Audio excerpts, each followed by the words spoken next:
Welcome back, everybody, to Altcoin Daily, where you subscribe because you're interested in making money with cryptocurrency, and this channel keeps you informed. My name's Austin. In today's video, I want to go over 3 very big pieces of adoption news involving Ethereum, as well as the latest on-chain data that you need to know as a hodler. Like always, check the timestamps down below in the video description, and let's jump in. Before we get to our 3 pieces of ETH news, let's quickly check back in on the market mover Bitcoin. Because like it or not, when Bitcoin moves, the altcoins tend to follow. And the one metric I want to give you an update on today is the Grayscale Bitcoin Trust, GBTC's discount or premium. Because what do we know? Grayscale is a great way for Wall Street investors to get indirect exposure to Bitcoin. Meaning Grayscale buys the Bitcoin, puts it in a trust, and then Wall Street investors can buy shares of that trust through the ticker GBTC. And the reason they would want to do this is because they don't want to have to handle the custody, they don't want to have to deal with the management, they just want exposure to Bitcoin, and that's where Grayscale comes in. But what I want to point out is the GBTC discount is back down to a negative 5.77%. And that's getting closer to neutral territory / a premium every day. This is interesting because what do we know? We know last week the GBT was trading at a 10% discount, and weeks before that it was trading at a 15 to 20% discount. But that demand is slowly creeping back. Wall Street is starting to take out their positions again. That's bullish. Now, this was a quick update today. As this progresses, I'll keep my eye on this. I'll keep you updated. But what I really want to talk about today is Ethereum. First piece of news out of 3, India to use the Ethereum blockchain to verify diploma certificates. So this is a new partnership with LegitDoc, places India among early adopters to implement an e-governance system for higher education using Ethereum. Check this out. The government of Maharashtra recently announced a partnership with Indian blockchain startup LegitDoc to implement a credentialing system powered by Ethereum to provide tamper-proof diploma certificates. And you may be saying, wait, Austin, I thought India was banning or is banning all of cryptocurrency. And that's true, that was the headline. But this specific department in the government is saying we need to use Ethereum. Here's why. To counter the rise in document forgery, the Maharashtra State Board of Skill Development, MSBSD, opposes India's crypto ban narrative of using Ethereum-based public blockchains. In an exclusive statement in a recent interview, LegitDoc CEO Neil Martis highlighted that while the certificates are verified using traditional manual methods now, MSBSD will start advocating only the use of digital verification methods for all of the manual verification requests starting next year, which is a big show of support for Ethereum from the government of Maharashtra. And it's not just them.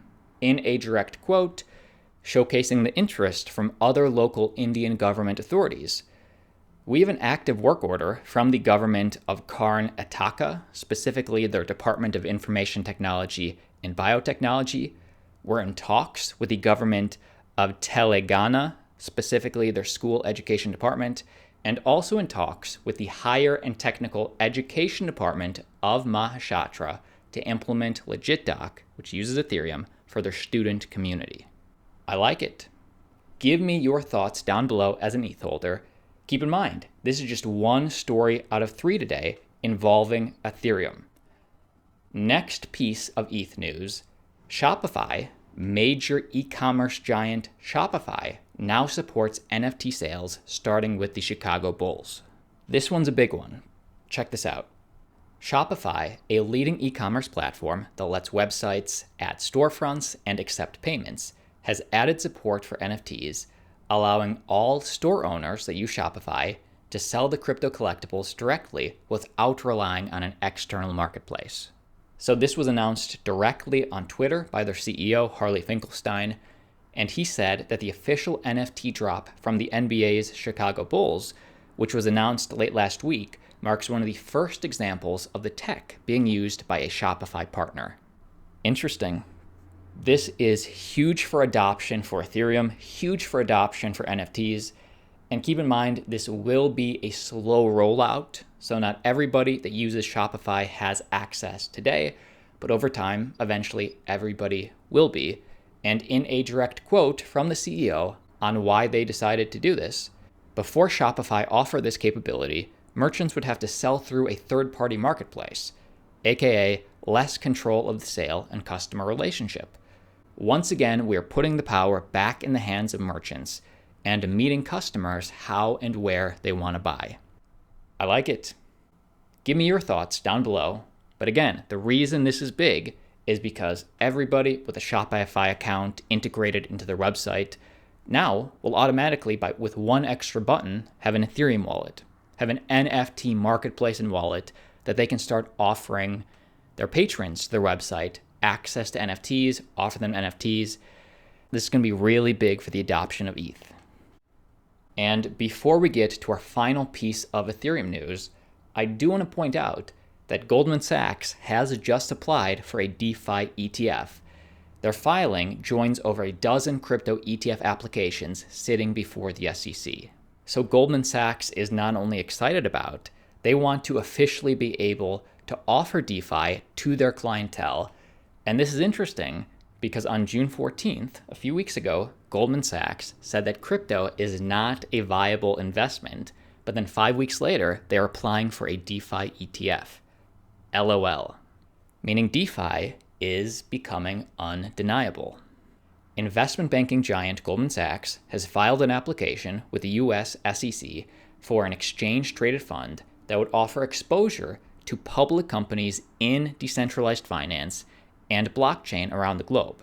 So in this ETF, if approved, there would not be coins in this ETF. There would just be shares and ownership in some DeFi or blockchain companies. Sparse on the details, the filing noted that the fund would invest at least 80% of its assets into companies that advanced blockchain technology and the digitalization of finance. Give me your thoughts down below. Most other crypto YouTube channels, they'll just read the headlines, they'll just give you the hype. This channel always likes to try at least and go a little deeper. So the reason that this story didn't really excite me that much for Ethereum, because digging into it, looking deeper, Goldman Sachs is launching this blockchain and DeFi ETF that doesn't actually feature any blockchain or DeFi companies in that ETF, like not even Coinbase. But you know what company is potentially making it in? Nokia qualified for some reason as DeFi or as blockchain. So take this with somewhat of a grain of salt, but I guess technically still interesting that Goldman Sachs is dipping their toe in. I'll keep you updated. And final piece of big picture Ethereum news before we talk about price and on-chain metrics for Ethereum. Vitalik Buterin joins the cast of Stoner Cats, Mila Kunis' new animated NFT show. So you might have heard that Mila Kunis and Ashton Kutcher are making this new show. You need to own these NFTs to be able to watch. But why this matters to ETH holders is because Ethereum adoption is happening. Mila Kunis, Ashton Kutcher, comedian Chris Rock, Jane Fonda, and Vitalik will all voice characters in this show and all be paid in Ethereum. So that means Chris Rock is going to own ETH. Jane Fonda is going to own ETH, all through this new animated NFT show. Here are the details. To watch the first 5-minute episode, viewers must purchase a non-fungible token NFT that is both a digital artwork of a randomly selected character from the show, as well as a ticket to unlock all Stoner Cats episodes as they're made. The NFTs to watch the show sell for 0.35 Ethereum, about $750 at the time of publication. So it is not cheap. Would you pay $750 in Ethereum to watch a show about Stoner Cats? And if you're asking why make this an NFT animated series as opposed to just a regular series, the decision to use NFTs to fund the series arose out of concerns over censorship of the show's weed content and the desire to keep creative control out of the hands of networks. Okay, that does sort of make sense. And the final thing I do want to say in terms of the payment in ETH, each cast member will be paid an equal amount of Ethereum, depending on the level of funding the project receives at its initial NFT launch. And to finish the season, the Stoner Cats team needs to reach at least 50% of its 10,420 NFT funding goal. So using quick math, from the 10,420 NFTs sold at 0.35 Ethereum each, that's over $7.5 million potentially if they sell all the NFTs of these cute little weed-smoking kitty cats.